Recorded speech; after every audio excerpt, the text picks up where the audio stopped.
HSC 27 batch তোমাদের জন্য এই মুহূর্তে একটা গুরুত্বপূর্ণ ব্যাপার যে মাথার মধ্যে ঘুরতেছে যে ভাই আমরা ফার্স্ট ইয়ারে কিছু ঝামেলা করে ফেলছি, বুঝি নাই কিভাবে পড়তে হবে।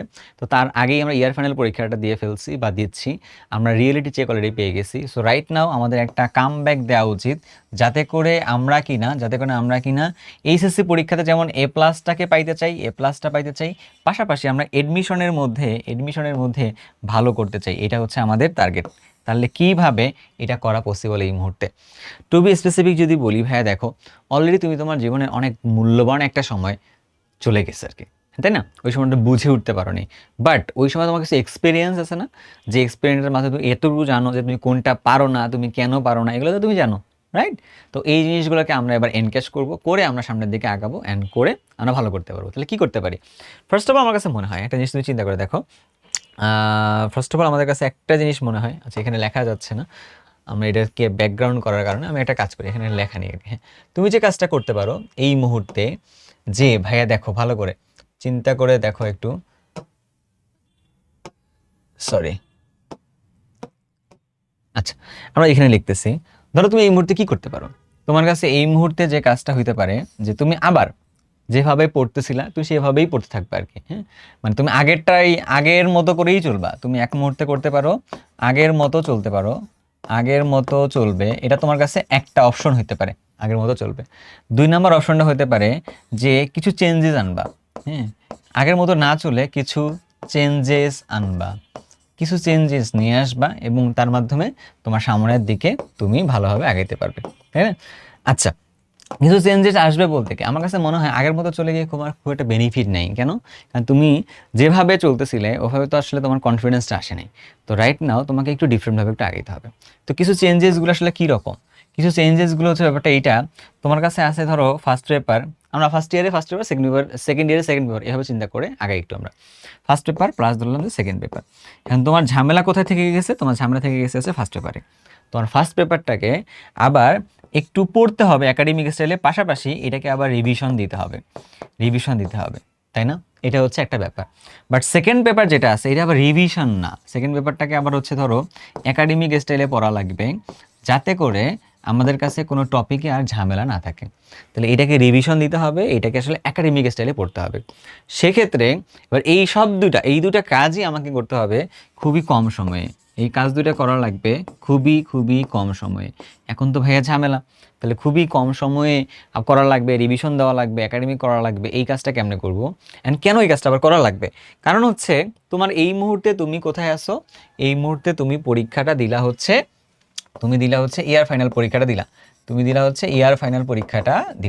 ইয়ার ফাইনাল পরীক্ষা থেকে চোখের পলকে দেখবা তুমি কিভাবে যেন চলে গেছো, প্রি টেস্টে চলে গেছো আর কি।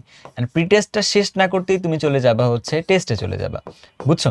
তো তার মানে তোমার জিনিস খেয়াল করে দেখো যে এইটুকু সময়ের ভিতরে, খুবই কম একটা সময়, এই সময়ের মধ্যে তোমাকে ক্র্যাক করে ফেলতে হবে, যে কম সময়ে এই দুটো জিনিস শেষ করতে হবে। এটা টাফ, ডেফিনেটলি টাফ। এইচএসসি আসলে একা একা পুরোটা শেষ করাটাই কঠিন ব্যাপার ছিল আর কি। তাহলে এই জায়গাটা তোমার লাগবে হচ্ছে একটা প্রপার গাইডেন্স লাগবে, পাশাপাশি তোমার একটা রুটিন মাফিক পড়াশোনা লাগবে। অ্যান্ড তুমি যে জায়গায় আটকাও সেই জায়গাগুলোর মধ্যে তোমাকে সরাই ফেলতে হবে আর কি, তাই না? এটার জন্য আমি আর ইমন এটা নিয়ে কথা বলতেছিলাম যে ভাই এটা নিয়ে কী করা যায় লাস্ট মুহূর্তে আর কি, এই জায়গাটা থেকে। এটা আমার গত বছর থেকে প্রজেক্ট ছিল যে যখন আমি অক্সিগেম নিয়ে কাজ করি, যে তখন আমার কামব্যাক নিয়ে কিছু একটা করতে হবে আর কি। হ্যাঁ, great comeback.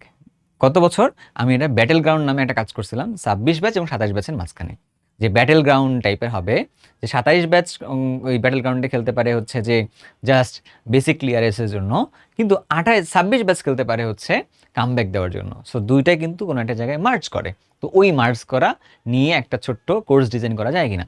So that was the course. And কোর্সটা নিয়ে যখন চিন্তা করলাম, তো চিন্তা করার সময় আমরা হচ্ছে কামব্যাক নামে, যেহেতু আমার কাছে মনে হচ্ছিল কামব্যাকটা একটা ওয়ার্ড, সুন্দর একটা ওয়ার্ড, তো কামব্যাক কোর্স আমরা ডিজাইন করে ফেলি, কামব্যাক কোর্স আমরা নামাই ফেলি।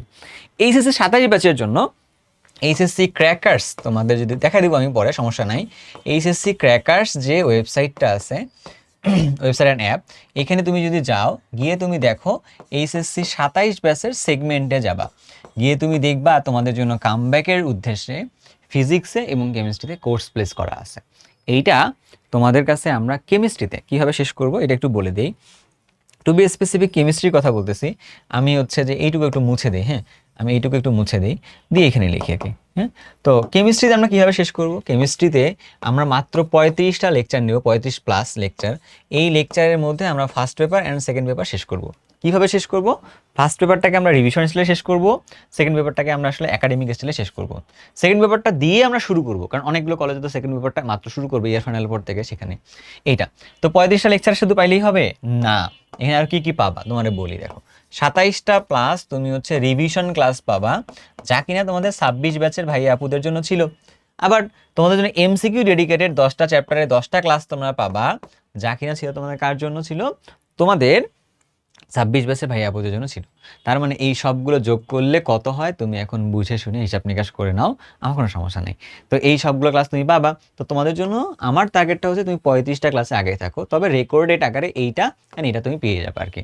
তোমাদের এমসিকিউর প্রবলেমটা সলভ হয়ে গেল, তোমাদের জন্য আসলে রিভিশনের প্রবলেমটা সলভ হয়ে গেল, নতুন করে সব পড়ানো হইলো। অ্যান্ড এই ক্লাসগুলো করলে একাডেমিক টু এডমিশনের তোমাদের জন্য যে টপিক ভিত্তিক যে প্রিপারেশনটা ভাইয়া, এইটা হয়ে যাবে, বুঝছো? কিন্তু প্রশ্ন সলভ করাবো না এডমিশনের এই মুহূর্তে, কারণ আমাদের টার্গেট কিন্তু আপাতত এইচএসসি, দেন হচ্ছে এডমিশন। সো আমরা হচ্ছে এই টপিকগুলো এমনভাবে পড়বো যেন একাডেমিক আর এডমিশনের মধ্যে গিয়ে তোমার টপিক নিয়ে কোনো চিন্তা করা না লাগে আর কি। ক্লিয়ার? সো এখন তুমি তাহলে চলো একটা মাথায় রাখবে, একাডেমিকের প্রিপারেশন ভালোভাবে হইলেই কিন্তু তোমার এডমিশনের প্রিপারেশন ভালোভাবে হয়ে যাবে। হ্যাঁ, তো এডমিশন কিন্তু আলাদা কোনো প্রিপারেশন না, ওই সেম বই থেকেই পরীক্ষার প্রশ্নটা আসে। এখন তুমি যদি কি করো, এইচএসসি ক্র্যাকার্স ওয়েবসাইটে তুমি আসছো, সার্চ করতে পারবো তো না, hsccrackers.com, বা অ্যাপসটা ডাউনলোড করে নিতে পারবা, করলা। আসার পরে তুমি কি করতে পারো, তুমি হচ্ছে এক টিচার্স অপশনে যাইতে পারো ওখান থেকে, অথবা তুমি কোর্সেস অপশনে যাইতে পারো। গেলা, যাওয়ার সময় তুমি কি দেখবা, এইচএসসি 27 ব্যাচের কোর্স এই যে আসছে। আসার পর তুমি দেখো এই মনে তো আইসিটি ব্যাচ, সমস্যা নাই। এখানে আবার আমরা একটা আমরা হচ্ছে যে কম্বো করে রাখছি আর কি। হ্যাঁ, যেহেতু আমরা কেমিস্ট্রি অ্যান্ড ফিজিক্স নামাইছি, তাই আমি কম্বোটাতেই তোমাকে নিয়ে যাই। তোমার কাছে যদি কম্বোটার মধ্যে তুমি যদি আসো, আমরা বাই কম্বোতে অপশনে ক্লিক করছি, আসছি কম্বো অপশনে, তুমি এসে দেখবা, হ্যাঁ এই আমার তো 8 দিন আছে ডিসকাউন্টার, খেয়াল করে দেখো যে এখানে আছে হচ্ছে ফিজিক্স অ্যান্ড কেমিস্ট্রি আমি আর তোমাদের মিল্টন ভাইয়া পড়াবো, ফিজিক্স পড়াবে হচ্ছে তোমাদের ইমন ভাই আর কি। মিল্টন অ্যান্ড আমার একটা জায়গায় মার্কস করে যে আমরা কম সময়ে অনেক বেশি জিনিস পড়াইতে পারি। তোমরা চাইলে আমাদের ইউটিউবটা ভালো করে ঘেটে দেখতে পারো। তো এই জায়গায় আমরা যদি এখানে আসলে আমাদের দেখা যাবে যে আমরা 3টা পড়াবো, আমাদের কোর্স ফিটা কত এখন আছে, এখানে কত এখন আছে হচ্ছে 4,400 টাকা কোর্স ফি আছে। তুমি যদি কামব্যাক কুপনটা ইউজ করো, তুমি হচ্ছে 1200 টাকা অফ পাবা এখান থেকে, বুঝছো? তাহলে তুমি মোট হচ্ছে কত টাকা আসছে, 3200 টাকা, তাই না? 3200 টাকায় তুমি তোমার কাছে ফিজিক্স অ্যান্ড কেমিস্ট্রিটা ওকে করে ফেলতে পারো আর কি। ওকে, আচ্ছা। এখন তোমার যদি মনে হয় যে ভাইয়া না আমি হচ্ছে আলাদা করে কোর্সটা কিনবো আর কি, হ্যাঁ ধরো তুমি আলাদা করে কেমিস্ট্রি কোর্স কিনবা, আলাদা করে কেমিস্ট্রি কোর্স কিনবা, সেকেন্ড পেপার কোর্স কিনে যাবা, গিয়ে তাও তুমি কিনতে পারবা, কোনো সমস্যা নাই। তোমার যেটা ভালো লাগবে, 1450 টাকা তখন আলাদা করে তোমার শুধু কেমিস্ট্রি সেকেন্ড পেপার কেনা লাগবে। আর তোমার যদি মনে হয় না ভাই আমি শুধু কেমিস্ট্রির একটা কম্বো কিনবো, সেটাও কেনা যাবে। কীভাবে কেনা যাবে বলো তো? তো কেমিস্ট্রি কম্বোটা কেনার এই যে কোর্সের ডিটেলসগুলো কিন্তু নিচে দিয়ে দেওয়া আছে, এখানে এটা সমস্যা না। আমরা হচ্ছে তুমি টিচার্স অপশনে যাও, সমস্যা নেই। টিচার অপশনে গিয়ে তুমি এখানে যেতে পারো, নাইমুর রহমান এখানে যেতে পারো, গিয়ে আমার যতগুলো কোর্স প্লেস করা আছে তুমি সবগুলো এখান থেকে দেখতে পারবা। তাহলে তুমি কম্বোতে গেছো, যাওয়ার পর তুমি 28 ব্যাচ হলে তো 28 ব্যাচের কম্বো, 27 ব্যাচ হলে এখানে আসছো, এসে তুমি দেখতেছো যে তোমার কাছে এইখানে কেমিস্ট্রি সেকেন্ড পেপারের ফার্স্ট পেপার সেকেন্ড পেপার মিলে 35টা ক্লাসে শেষ করবো আমরা, সেটা কম্বোটা এখানে দিয়ে দেওয়া আছে। হ্যাঁ, 2300 টাকায় তুমি পেয়ে যাবে আর কি। একটা কুপনও আছে, কুপনটাকে ইউজ করলে তুমি হচ্ছে এখানে 2000 টাকার মধ্যে কোর্সটা পারচেস করতে পারবা। সো আমরা সাজেস্ট করবো হচ্ছে কম্বোগুলো কেনার জন্য তোমার কাছে। কেন? কম্বোগুলো কিনলে তোমার জন্য প্রাইসে সুবিধা হয় আর কি, এরকম। আলাদা করে কিনলে কম মানে একটু বেশি প্রাইস দিয়ে নিতে হয় আর কি, এরকম হালকা পাতলা জিনিসপত্রগুলো আছে। সো আমার মনে হয় আমি তোমাকে ডিটেলস সব বলে ফেলছি। তবে তোমার যদি আরও মনে হয় যে না ভাইয়া আমার কাছে মনে হচ্ছে আমি কোর্স পারচেস করবো না, আমি হচ্ছে একটু ফ্রিতে পড়তে চাচ্ছি, কোনো সমস্যা নেই, মানে চিন্তা করো না। পড়াশোনা মানে যে টাকা পয়সা দিয়ে পড়াশোনা এমনটা না, পড়াশোনা মানে হচ্ছে ফ্রিতেও কিছু করা যাবে আর কি, তাই না? তো তুমি অক্সিকেমের ইউটিউব চ্যানেলে অলরেডি অক্সিকেমের ইউটিউব চ্যানেলে আছো, তুমি একটা কাজ করো, তুমি অক্সিকেমের ইউটিউব চ্যানেলে থাকলে যাওয়ার পরে তুমি এখানে আসার পরে তুমি কোথায় যাবা, প্লেলিস্ট অপশনে যাবা। তো যাওয়ার আগে তুমি সবার আগে চাইলে 26 বেসে ওয়ান শটগুলো দেখে নিজের প্রিপারেশন নিতে পারো। ইয়ার ফাইনালের জন্য তোমাদের অনেকেই নিচ্ছে, এখানে কমেন্ট সেকশন আমি বহুত 27 বেসকে পাইছি, তোমরাও অনেকে হয়তো দেখছো অলরেডি। তো এখানে প্লেলিস্ট অপশনে যাওয়ার পর তুমি গিয়ে দেখো তোমার কাছে প্লেলিস্ট কোনটা দেখাবো তোমারে বলো তো? তুমি চাইতে পারো পরিবেশ, মানে ধরো তুমি জৈব রসায়ন তোমার প্যারা লাগতেছে, জৈব রসায়নের তোমার কাছে ফুল প্লেলিস্ট একটা দিয়ে দেওয়া আছে, তুমি চাইলে এটা সুন্দরভাবে দেখে নিতে পারবা। মাত্র 12টা ক্লাসে ফুল জৈব যৌগ শেষ করে দেওয়া আছে আর কি, তোমার সুন্দরভাবে এটা করতে হবে শুধুমাত্র। এইটা একটা গেল। তারপরে তোমার কাছে ভাইয়া আরেকটা কি করানো যায়, রাসায়নিক পরিবর্তন চ্যাপ্টারের উপরে ফুল প্লেলিস্ট ভাইয়া দিয়ে দেওয়া আছে। এটা দেখলেও তোমার রাসায়নিক পরিবর্তন একদমই ক্লিয়ার হয়ে যাবে।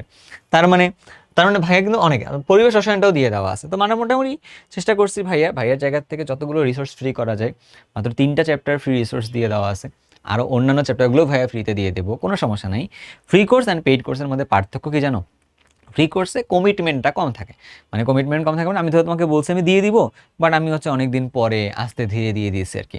বাট পেইড কোর্সে যেটা হয়, আমি তোমাকে রুটিন দিয়েছি, আমাকে রুটিনের মধ্যেই ক্লাস নিতে হবে, বুঝছো? আমি ধরো বলছি 35টা ক্লাসে শেষ করতে হবে, তো 35টার কমে শেষ করতে পারবো না, 35টা বেশিতে আমাকে শেষ করতে হবে আর কি।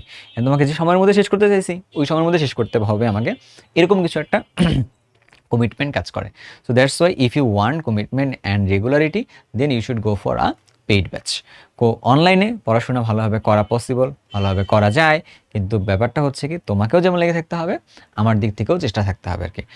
আমরা রেডি চেষ্টা করার জন্য, তুমি কি রেডি কিনা তোমার ফলাফলটাকে ভালো করার জন্য? যদি তুমি চাও তোমার রেজাল্টটাকে এক্সেলারেট করবা, তাহলে চলো আমরা একটা গ্রেট কামব্যাক দিয়ে শুরু করি। আল্লাহ হাফেজ।